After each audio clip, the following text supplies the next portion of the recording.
ഇതാണ് അവനവനെ സ്നേഹിക്കുക എന്ന് പറയുന്നത്. നമുക്ക് നമ്മുടെ ജീവിതം വളരെ പ്രധാനമായിരിക്കണം. നമ്മുടെ ആത്മാവിൽ നമ്മൾ വിശ്വസിക്കണം. അതാണ് നമ്മൾ ആത്മവിശ്വാസം എന്ന് പറയില്ലേ. എന്താണ് ആത്മവിശ്വാസം? ആത്മാവിൽ വിശ്വസിക്കുക. എന്താ ദൈവവിശ്വാസം? ദൈവത്തിൽ വിശ്വസിക്കുക. ആത്മവിശ്വാസം എന്താണ്? ആത്മാവിൽ വിശ്വസിക്കുക. ആത്മാവ് എവിടുന്നാ വന്നത്? എല്ലാ മതങ്ങളും പറയണത് ആത്മാവ് വന്നത് ദൈവത്തിൽ നിന്നാണെന്നാണ്. ശരീരം ഒരു മണ്ണിൻ്റെ കൂടാണ് ശരീരം. ഇതിൽ ദൈവത്തിൽ നിന്നുള്ള ആത്മാവ് വന്നതോടുകൂടി ഇതിന് ജീവനുണ്ടായി. മരിക്കുമ്പോൾ എന്താ സംഭവിക്കുന്നത്? ആ ആത്മാവ് പുറത്തേക്ക് പോയി. അതാ ആത്മാവില്ല എന്ന് എഴുതിയ ആളുകളൊക്കെ ഉണ്ട് കേട്ടോ. നമ്മുടെ ഒരു മുൻ മുഖ്യമന്ത്രി പോലും അങ്ങനെ എഴുതിയിട്ടുണ്ട്, ആത്മാവൊന്നുമില്ല. അത് അദ്ദേഹത്തിൻ്റെ വിശ്വാസം. പക്ഷെ ആത്മാവുണ്ടോ? ഉണ്ടോ? ഇല്ലേ? ഇല്ലെങ്കിൽ ഭയങ്കര പ്രശ്നമാണ്. ഉണ്ട്. ഇപ്പോൾ ഒരു കുട്ടിയുടെ അമ്മ ഇങ്ങനെ മരിച്ചു കിടക്കുന്നു കേട്ടോ. അപ്പോൾ ആ കുട്ടി ഇങ്ങനെ ഉറക്കെ വിളിച്ച് പറയുകയാണ്, കരയുകയാണ്, എൻ്റെ അമ്മ പോയി എന്ന് പറയാ. അമ്മ പോയിട്ടുണ്ടോ? അമ്മയല്ലേ കിടക്കുന്നത്? അമ്മയുടെ കണ്ണ്, അമ്മയുടെ മൂക്ക്, അമ്മയുടെ കൈ, അമ്മയുടെ കാല്, അതാ അമ്മയല്ലേ കിടക്കുന്നത്. പിന്നെ ആരാ പോയത്? ആരോ ഒരാൾ പോയിട്ടുണ്ട്. അടച്ചിട്ട് ICUവിൽ നിന്ന് ആരോ ഇറങ്ങിപ്പോയിട്ടുണ്ട്. കൂടി നിൽക്കുന്ന കുടുംബങ്ങളൊന്നും അറിയാതെ സൂത്രത്തിൽ ആരോ അവിടെ നിന്ന് ഇറങ്ങിപ്പോയിട്ടുണ്ട്. ആ ഇറങ്ങിപ്പോയ ആളുടെ പേരാണെന്ത്? ആത്മാവ്. മതങ്ങൾ പറയണത് അയാളെ ശ്രദ്ധിച്ചോളൂ എന്നാണ്. ഇയാളെ വല്ലാതെ ശ്രദ്ധിക്കണ്ട, ഇയാൾ ഇവിടെ ജീവിച്ച് കുറച്ചു കാലം കഴിഞ്ഞ് ഇവിടെ തീരും. പക്ഷെ ആ ഇറങ്ങിപ്പോകുന്ന ആളെ നല്ലോണം ശ്രദ്ധിച്ചോളൂ. അയാൾക്ക് മരണമില്ല, അയാൾക്ക് അടി കൊള്ളൂല. ഒരാളെ തൂക്കിക്കൊന്നാൽ പോലും അയാൾക്കൊന്നും പറ്റൂല, അയാൾ ഇറങ്ങിപ്പോവും. ഈ ശരീരം ഇങ്ങനെ തൂങ്ങിയാടും. രോഗം ബാധിക്കുന്നത്, വിഷമങ്ങൾ സംഭവിക്കുന്നത്, മുറിവ് സംഭവിക്കുന്നതൊക്കെ ഈ ശരീരത്തിനാ, ആത്മാവിനൊന്നും സംഭവിക്കുന്നില്ല. അയാൾ കുറച്ചു കാലം കഴിഞ്ഞ് ഇറങ്ങിപ്പോവും. ശരീരം ഉണ്ടാക്കി വെച്ചിരിക്കുന്ന ഈ രാസപദാർത്ഥങ്ങളും ഒക്കെ ഉണ്ട്, മൂലപദാർത്ഥങ്ങളുണ്ട്. ആ മൂലപദാർത്ഥങ്ങളൊക്കെ കുറച്ച് കഴിഞ്ഞാൽ വിഘടിക്കും. നമ്മൾ മണ്ണാവും. മണ്ണിൽ നിന്ന് സൃഷ്ടിച്ചതാണ്. കുറച്ചു കാലം കഴിഞ്ഞാൽ ആ മണ്ണിൽ തന്നെ അലിയുകയും ചെയ്യും. പക്ഷെ ആത്മാവ് എന്ന് പറയുന്നത് എന്താണെന്നറിയാമോ? ഈ ശരീരത്തിൻ്റെ ഉള്ളിൽ പാർക്കുന്ന ഒരാളാണ്. അയാൾ കുറച്ചു കാലം കഴിഞ്ഞ് ഇറങ്ങിപ്പോവും. അയാളെ നല്ലോണം ശ്രദ്ധിച്ചോളൂ എന്നാണ് മതം പറയുന്നത്. അയാളെങ്ങനെ വിശുദ്ധമാക്കി നിലനിർത്തിക്കോളൂ എന്നൊക്കെ ഖുർആനൊക്കെ അതാണ് പറയുന്നത്. അപ്പോൾ മണ്ണിൻ്റെ ഒരു കൂടായ മനുഷ്യൻ്റെ ശരീരത്തിലേക്ക് ദൈവത്തിൽ നിന്ന് വന്ന അതിഥിയുടെ പേരാണ് ആത്മാവ്. അപ്പോൾ ആത്മാവിൽ ഒരാൾ വിശ്വസിക്കുക എന്ന് പറഞ്ഞാൽ ഒരാളുടെ ഉള്ളിലുള്ള ദൈവികമായ വെളിച്ചത്തെ ഒരാൾ വിശ്വസിക്കുക എന്നാണ്. മനസ്സിലായില്ലേ? എൻ്റെ ഉള്ളിലുള്ള പഠിച്ചവൻ്റെ അടുത്ത് നിന്ന് വന്ന ഒരാളുണ്ട് എൻ്റെ ഉള്ളിൽ. അയാളിൽ ഞാൻ വിശ്വസിക്കുക എന്ന് പറഞ്ഞാൽ എന്താണ്? പഠിച്ചവനിൽ വിശ്വസിക്കുക എന്നാണ്. ഒരു രാജ്യമുണ്ട്. ആ രാജ്യത്തിൻ്റെ അയൽപ്പക്കത്തുള്ള രാജ്യം എപ്പോഴും ആക്രമിക്കുക, വല്ലാതെ ബുദ്ധിമുട്ടിപ്പിക്കുക. അപ്പോൾ ഈ രാജ്യം തീരുമാനിച്ചു ആ രാജ്യത്തോട് യുദ്ധം ചെയ്യാമെന്ന്. അങ്ങനെ യുദ്ധം ചെയ്യാൻ തീരുമാനിച്ച് ഈ സേനയുടെ അധിപനുണ്ടല്ലോ, സൈന്യാധിപൻ പട്ടാളക്കാരെ മുഴുവനും വിളിച്ചു. എന്നിട്ട് പറഞ്ഞു, അയാളുടെ കയ്യിലൊരു നാണയമുണ്ട്, ഒരു ചില്ലറ പൈസയുണ്ട്. ആ ചില്ലറ പൈസ ഇങ്ങനെ ഉയർത്തി കാണിച്ചിട്ട് പറഞ്ഞു, ഈ ചില്ലറ പൈസ ഞാൻ മുകളിലേക്കിടും. മുകളിലേക്കിട്ടിട്ട് നമ്മൾ ചാപ്പാ കുരിശ് എന്ന് പറയില്ലേ, ചാപ്പയും കുരിശും, ചാപ്പാ കുരിശ്. അപ്പോൾ ഒരു ഭാഗത്ത് രാജമുദ്രയാണ്, രാജമുദ്ര. ഈ രാജമുദ്രയാണ് ഞാൻ മുകളിലേക്ക് ഇട്ടതിന് ശേഷം കാണുന്നതെങ്കിൽ നമ്മൾ ജയിക്കും. അതല്ല അതിൻ്റെ മറ്റേ വശമാണ് കാണുന്നതെങ്കിൽ നമ്മൾ തോൽക്കും. ഒരു ഭാഗത്ത് രാജമുദ്രയാണ്, മറുഭാഗത്ത് അതല്ല. മുകളിലേക്കിട്ടിട്ട് രാജമുദ്രയാണ് കാണുന്നതെങ്കിൽ നമ്മൾ ജയിക്കും, അല്ലെങ്കിൽ നമ്മൾ തോൽക്കും. എന്തായാലും നമ്മൾ യുദ്ധം ചെയ്യും. നിങ്ങൾ തയ്യാറല്ലേ എന്ന് ചോദിച്ചു. അപ്പോൾ എല്ലാവരും പറഞ്ഞു, ഞങ്ങൾ തയ്യാറാണ്. ജയിക്കാനാണെങ്കിൽ ജയിക്കാൻ, തോൽക്കാനാണെങ്കിൽ മരിക്കാൻ ഞങ്ങൾ തയ്യാറാണ്. അങ്ങനെ മുകളിലേക്കിട്ടിട്ട് നോക്കുമ്പോൾ രാജമുദ്രയാണ്. എല്ലാവരും കൈയടിച്ചു, സന്തോഷിച്ചു, തുള്ളിച്ചാടി, പരസ്പരം കെട്ടിപ്പിടിച്ചു. അവർക്ക് മനസ്സിലായി അവർ ജയിക്കും. അങ്ങനെ യുദ്ധത്തിന് പോയി, അവർ ജയിച്ചു. ശത്രുക്കൾക്ക് ഒരു നിമിഷം പോലും മുന്നോട്ട് പോകാൻ കഴിഞ്ഞില്ല. കാരണം ഇവർക്ക് ഉറപ്പാണ് ഇവർ ജയിക്കുമെന്ന്. അങ്ങനെ അവർ പൊരുതി യുദ്ധം ചെയ്ത് അവർ ജയിക്കുകയും ചെയ്തു. അങ്ങനെ വിജയിച്ച് അവർ നാട്ടിലേക്ക് തിരിച്ചു വന്നു. നാട്ടിൽ വലിയ സ്വീകരണങ്ങളും സമ്മാനങ്ങളും ഒക്കെ ഉണ്ടായിരുന്നു. അതൊക്കെ വാങ്ങി. രാത്രിയായി.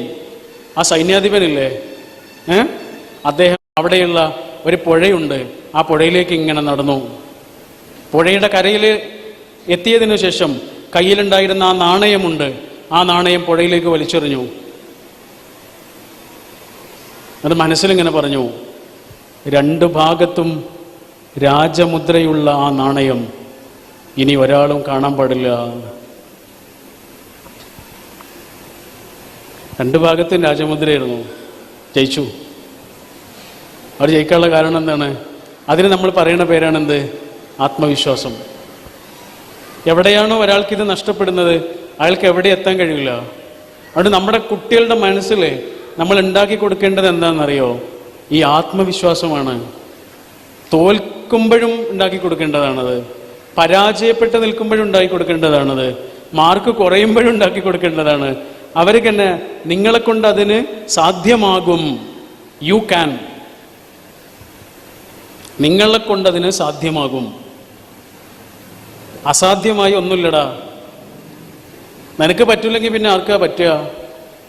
ഈ ചോദ്യങ്ങളുടെ മുന്നിലാണ് ഒരു കുട്ടിയുടെ ആത്മവിശ്വാസത്തിൻ്റെ ആ സൂര്യനുദിക്കുന്നത്. 1951 1952 എവറസ്റ്റ് കീഴടക്കാൻ വേണ്ടി കയറിപ്പോയ ഒരാളുണ്ട്. എവറസ്റ്റ് ആദ്യമായി കീഴടക്കിയ ആളുടെ പേരെന്താ? എഡ്മണ്ട് ഹില്ലരി അല്ലേ? ചെറിയ വയസ്സുള്ളായിരുന്നു അന്ന്, വലിയ പ്രായമൊന്നുമില്ല. പക്ഷെ ചരിത്രത്തിൽ ആ മനുഷ്യൻ എന്നുണ്ടാവും. എത്ര കാലം ജീവിക്കുന്നു എന്നുള്ളതൊന്നും പ്രധാനപ്പെട്ട കാര്യമല്ല.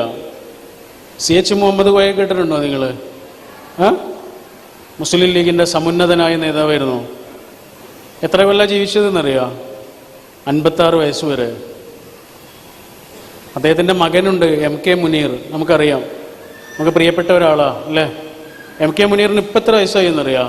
57 വയസ്സ്. MK മുനീറിൻ്റെ ഇന്നത്തെ പ്രായത്തിൻ്റെ മുന്നേ മരിച്ചുപോയ വാപ്പയുടെ പേരാണ് CH മുഹമ്മദ് കോയ. പക്ഷെ മലയാളിക്ക് എത്താവുന്ന ഉയരങ്ങളിലൊക്കെ എത്തിയ ആളാണ്. മുഖ്യമന്ത്രി, ഉപമുഖ്യമന്ത്രി, പ്രതിപക്ഷ നേതാവ്, MP, ഒരു പത്രത്തിൻ്റെ എഡിറ്റർ, ചീഫ് എഡിറ്റർ, യാത്രികൻ, എഴുത്തുകാരൻ, എത്രയോ പുസ്തകങ്ങൾ എഴുതിയ ആള്, എത്രയോ രാജ്യങ്ങളിലൂടെ സന്ദർശിച്ച് ആ രാജ്യങ്ങളിലെ കാഴ്ചകൾ എഴുതിയിട്ടുള്ള ആള്. അദ്ദേഹം പത്രാധിപരായിരുന്ന പത്രത്തിൻ്റെ എത്രയോ കാലത്തെ എഡിറ്ററുണ്ട്, ഇപ്പോൾ ഈ മുന്നിലിരിക്കുന്നു. താനൂർ എന്ന് പറഞ്ഞാൽ എൻ്റെ മനസ്സിൽ ആദ്യം വരുന്ന പേരാണ് CK താനൂർ. ആ പേരിനെ അത്രമേൽ കൂടെ കൊണ്ട് നടന്ന് ഇങ്ങനെ ഓമനിച്ചു വളർത്തിയ ആളാണിത്, CK താനൂർ. ഞാൻ പറഞ്ഞതെന്താണെന്നറിയാം? ഒരാൾ എത്ര കാലം ജീവിക്കുന്നു എന്നുള്ളതൊന്നുമല്ല. MSS പോലെ തന്നെ ഒരു സംഘടനയാണ് MES. കേട്ടിട്ടില്ലേ? MESൻ്റെ സ്ഥാപകനുണ്ട് ഡോക്ടർ PK അബ്ദുൽ ഗഫൂർ. അദ്ദേഹം ആകെ ജീവിച്ചത് 55 വയസ്സ് വരെയാണ്. 29 ജനിച്ച് 84 മരിച്ചു. 1964 MES എന്ന സംഘടന രൂപീകരിക്കുന്നത്. അന്ന് അദ്ദേഹത്തിൻ്റെ വയസ്സ് എത്രയാണെന്നറിയാം? 30 വയസ്സാണ്. ഇന്ന് 170-ലേറെ സ്ഥാപനങ്ങളുള്ള ഒരു പ്രസ്ഥാനമായിട്ട് അത് വളർന്നു. 30 വയസ്സുള്ളൊരു ചെറുപ്പക്കാരന് കണ്ട സ്വപ്നമാണത്. ആലോചിച്ച് നിങ്ങൾ, ഇതൊക്കെ സ്വപ്നങ്ങൾ കാണുകയാണ് ഇവരൊക്കെയാണ് ഈ നാടിനെ മാറ്റിമറിച്ചത്, ഈ ലോകത്തെ മാറ്റിമറിച്ചത്. അങ്ങനെയുള്ള ആളുകളാണ് അവർ. കിനാവ് കാണുമായിരുന്നു. കാൾ മാക്സിനെ കേട്ടിട്ടില്ലേ നിങ്ങൾ? മാർക്സിസത്തിൻ്റെ ഉപജ്ഞാതാവാണ് കാൾ മാക്സ്. ലണ്ടനിലെ ബ്രിട്ടീഷ് ലൈബ്രറിയിൽ ഏറ്റവും ആദ്യം വന്ന് അവസാനം പോയിരുന്ന മനുഷ്യനാണ്. വായിച്ചിരിക്കുന്നു. അദ്ദേഹം തന്നെ പറയുന്നുണ്ട്, മർദ്ദിക്കപ്പെടുന്ന മനുഷ്യന്മാരെക്കുറിച്ച് ആലോചിച്ചിട്ടില്ലായിരുന്നെങ്കിൽ ഞാൻ കേംബ്രിഡ്ജ് യൂണിവേഴ്സിറ്റിയിലെ പ്രൊഫസറാകുമായിരുന്നു, ലക്ഷങ്ങൾ ശമ്പളം വാങ്ങുന്ന ഒരാളായി മാറാമായിരുന്നു. ഞാനതിന് പോയിട്ടില്ല. അദ്ദേഹത്തിൻ്റെ മകൻ മരിച്ചത് നല്ല ചികിത്സ കിട്ടാത്തത് കൊണ്ടാണ്, പൈസ ഇല്ലാത്തതുകൊണ്ടാണ്, പണമില്ലാത്തത് കൊണ്ടാണ്. ആ മകൻ മരിച്ചു. അന്ന് രാത്രി അദ്ദേഹം ഡയറിയിൽ എഴുതിയതാണ്, ഞെങ്ങിയും ഞെരുങ്ങിയുമാണെങ്കിലും ഞാൻ ഇങ്ങനെ തന്നെ ജീവിക്കും, എത്ര പ്രയാസപ്പെട്ടിട്ടാണെങ്കിലും ഞാൻ ഇങ്ങനെ തന്നെ ജീവിക്കും. പൈസ ഉണ്ടാക്കാനുള്ള ഒരു ഉപകരണമാക്കി ഞാൻ എന്നെ മാറ്റൂല എന്ന്. അദ്ദേഹത്തിൻ്റെ ആശയത്തോട് നമുക്ക് യോജിക്കുകയോ വിയോജിക്കുകയോ ചെയ്യാം, അത് നമ്മുടെ സ്വാതന്ത്ര്യമാണ്. പക്ഷെ വലിയ വലിയ മനുഷ്യരാണ് അവരൊക്കെ. വലിയ വലിയ സ്വപ്നങ്ങൾ ഉള്ളിലുണ്ടായിരുന്ന ആളുകളാണ്. അതുകൊണ്ട് ആ ചരിത്രത്തിൽ എന്ന് ഓർമ്മിക്കപ്പെടുന്നത്, ഇല്ലെങ്കിൽ ഓർമ്മിക്കപ്പെടില്ലെന്നേ. അവനവനെക്കുറിച്ച് മാത്രം ആലോചിച്ച ആളുകൾ ചരിത്രത്തിലൊന്നും ബാക്കിയാക്കില്ല. ഓക്കെ, നമുക്ക് എവറസ്റ്റിലേക്ക് പോവാം. അങ്ങനെ എവറസ്റ്റ് കീഴടക്കാൻ വേണ്ടിയിട്ട് 951-ലും 52-ലും അദ്ദേഹം കയറി നോക്കി. പക്ഷെ ശ്വാസം മുട്ടിയിട്ട് തിരിച്ചു പോന്നു, കയറാൻ പറ്റണില്ല. അത്ര ഉയരല്ലേ. അതിനു മുമ്പ് കയറിപ്പോയ ആളുകളൊക്കെ അവിടെ മരിച്ചതാ. അവരൊന്നും ഇങ്ങോട്ട് തിരിച്ചു വന്നിട്ടില്ല. പക്ഷെ ഇദ്ദേഹം തിരിച്ചു വന്നു. തിരിച്ചു വന്നു എന്നുള്ളത് കൊണ്ട് അദ്ദേഹത്തിൻ്റെ സുഹൃത്തുക്കളെല്ലാം ചേർന്ന് ഒരു സ്വീകരണം കൊടുത്തു. ഓരോ സുഹൃത്തുക്കൾ വന്ന് ഇങ്ങനെ അദ്ദേഹത്തെ അഭിനന്ദിച്ചു. അവസാനം അദ്ദേഹം വന്ന് നന്ദി പറയാൻ വേണ്ടിയിട്ട് ഇങ്ങനെ മൈക്കെടുത്ത് അവരുടെ മുന്നിൽ ഇങ്ങനെ വന്ന് നിന്നു. നന്ദി എന്ന് പറയണം, പക്ഷെ അദ്ദേഹം പറഞ്ഞില്ല. അദ്ദേഹം പിറകിലേക്ക് ഇങ്ങനെ നോക്കി. അവിടെ എവറസ്റ്റിൻ്റെ വലിയൊരു ചിത്രം തൂക്കിയിട്ടിരുന്നു. എവറസ്റ്റിൻ്റെ വലിയ ഒരു ചിത്രം തൂക്കിയിട്ടിരുന്നു. ആ ചിത്രത്തിലേക്ക് ഇങ്ങനെ ചൂണ്ടിയിട്ട് പറഞ്ഞ്, എവറസ്റ്റേ, എവറസ്റ്റേ, നിന്റെ വളർച്ച അവസാനിച്ചിട്ടുണ്ട്, പക്ഷെ എൻ്റെ വളർച്ച അവസാനിച്ചിട്ടില്ല. ഞാൻ നിന്റെ മുകളിലെത്തും എന്നാണ് പറഞ്ഞത്. 1953 മെയ് 29 രാവിലെ 11:29 എവറസ്റ്റിൻ്റെ ഏറ്റവും മുകളിലെത്തിയിട്ട് 3 കൊടികൾ ഇങ്ങനെ കുത്തിയിട്ട് ആ ചെറുപ്പക്കാരൻ ആ വാക്ക് പാലിച്ചു. അദ്ദേഹത്തിൻ്റെ പേരാണ് എഡ്മണ്ട് ഹിലരി. അവനവൻ്റെ ഉള്ളിലെ ആത്മാവിൽ വിശ്വസിച്ച ഒരു മനുഷ്യൻ്റെ ആത്മവിശ്വാസത്തിൻ്റെ എവറസ്റ്റ് കീഴടക്കിയ ഒരു മനുഷ്യന് പിന്നെ ഏത് എവറസ്റ്റും കീഴടക്കാം. അതിൻ്റെ ഏറ്റവും നല്ല ഉദാഹരണമാണ് എഡ്മണ്ട് ഹിലരി. അദ്ദേഹം ചോദിച്ച ചോദ്യം ഇതാണ്: നിങ്ങൾ എത്ര പ്രാവശ്യം വീഴുന്നുണ്ട് എന്നുള്ളതല്ല, പിന്നെയും പിന്നെയും ആ വീണടത്ത് നിന്ന് നിങ്ങൾ പിടഞ്ഞെഴുന്നേൽക്കുന്നുണ്ടോ എന്നുള്ളതാണ് ചരിത്രം നിങ്ങളോട് ചോദിക്കാനിരിക്കുന്ന ചോദ്യം. ചിലപ്പോൾ തോൽക്കുകയൊക്കെ ചെയ്യും. പിന്നെയും പിന്നെയും ഒരാളുടെ പരിശ്രമത്തിലൂടെയാണ് അയാൾ ജയിക്കേണ്ടത്. അങ്ങനെ പരിശ്രമിക്കാത്ത ആരും ഒന്നും ചെയ്തിട്ടില്ല ലോകത്ത്. അതുകൊണ്ടാണ് APJ അബ്ദുൽ കലാം പറഞ്ഞത്, നിങ്ങൾ വായിക്കേണ്ടത് ജയിച്ച ആളുകളുടെ ആത്മകഥ മാത്രമല്ല, തോറ്റ ആളുകളുടെ ആത്മകഥ കൂടി വായിക്കണം എന്ന് പറഞ്ഞ. കാരണം അവരാണ് ശരിക്കും ജയിച്ചത്. ഒരു LP സ്കൂളിൽ സ്പോർട്സ് മത്സരം നടക്കുക. അപ്പോൾ 10 കുട്ടികളിങ്ങനെ ഓടാൻ വേണ്ടി നിൽക്കുന്നുണ്ട്. ആ 10 കുട്ടികളിൽ ഒരു കുട്ടിയുണ്ട് ഇങ്ങനെ കണ്ണ് ചിമ്മിയിട്ട് പ്രാർത്ഥിക്കുന്നു. ഭയങ്കര പ്രാർത്ഥന. ആകാശത്തേക്ക് കൈകൾ നീട്ടി ആകാശത്തേക്ക് നോക്കിയിട്ട് ദൈവമേ ദൈവമേ ദൈവമേ എന്നൊക്കെ പറഞ്ഞിട്ട് പ്രാർത്ഥിക്കുന്നുണ്ട്. ഭയങ്കര പ്രാർത്ഥന. ഓട്ടമത്സരം തുടങ്ങി. അവൻ തോറ്റുപോയി എന്ന് മാത്രമല്ല, ഏറ്റവും പിറകിലായി പോയി. അപ്പോൾ അവൻ്റെ ടീച്ചർ ഓടി വന്നിട്ട് അവനെ ഇങ്ങനെ പിടിച്ചിട്ട് ആശ്വസിപ്പിച്ചു. മോൻ അങ്ങനെയൊക്കെ പ്രാർത്ഥിച്ചിട്ടും തോറ്റല്ലേ, സാരല്ല കേട്ടോ, അടുത്ത മത്സരത്തിൽ ജയിക്കാം. അപ്പോൾ അവൻ ടീച്ചറെ ഇങ്ങനെ നോക്കിയിട്ട് ടീച്ചറോട് പറഞ്ഞതാ, ടീച്ചറെ ഞാൻ ജയിക്കാൻ വേണ്ടിയിട്ട് പ്രാർത്ഥിച്ചതായിരുന്നില്ല, പിന്നെയോ തോറ്റാലും കരയരുതേ കരയരുതേ എന്നാണ് ഞാൻ പ്രാർത്ഥിച്ചിരുന്നത്. രണ്ട് മത്സരം നടന്നു, അതിൽ 2-ലും തോറ്റ്. ഓൻ നല്ലോണം കരഞ്ഞ്.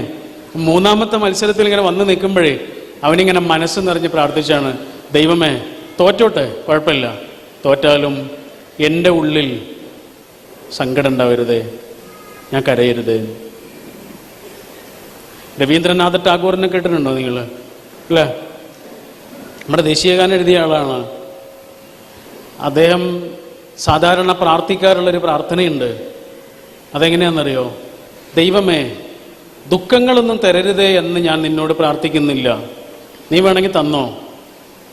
ദുഃഖങ്ങൾ ഉണ്ടായാലും എൻ്റെ ഉള്ളിൽ ഭയമുണ്ടാകരുതേ എന്നാണ് ഞാൻ നിന്നോട് പ്രാർത്ഥിക്കുന്നത്.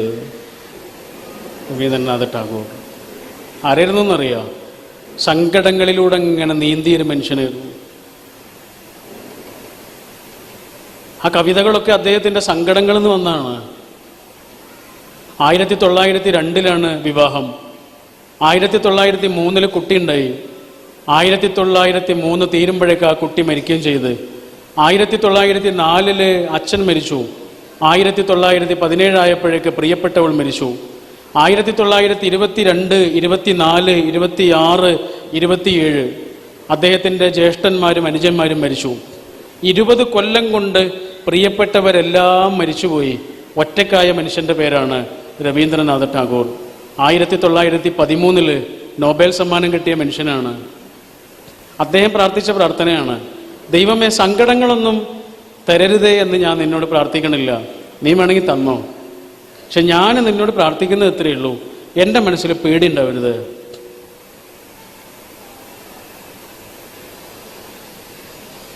മനസ്സ് നിർഭയവും ശിരസ് ഉന്നതവുമായ സ്വാതന്ത്ര്യത്തിൻ്റെ സ്വർഗത്തിലേക്ക് എൻ്റെ രാജ്യത്തെ നീ എത്തിക്കണമേ പിതാവേ എന്ന് പ്രാർത്ഥിച്ചിരുന്ന രവീന്ദ്രനാഥ ടാഗോർ.